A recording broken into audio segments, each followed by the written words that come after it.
বাংলাদেশে প্রবেশ করবেন না।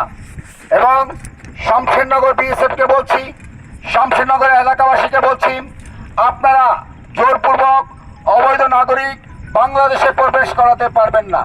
বিজিবি তাদেরকে প্রতিহত করার মতো ক্ষমতা রাখে। ন্যায়ভাবে আইসিপি দিয়ে রাষ্ট্রীয় পর্যায়ে আপনারা তাদেরকে দিতে পারেন, যদি যথাযথ তার এভিডেন্স থাকে, সত্যতা প্রমাণ হয় সে এই দেশের নাগরিক। তাছাড়া আপনাদের দেশের নাগরিক আমাদের দেশে অ্যালাউ করব না। আমরা এখনো বলছি, হুঁশিয়ারি করে বলছি, কখনো পারবেন না, আপনারা ব্যর্থ হবেন।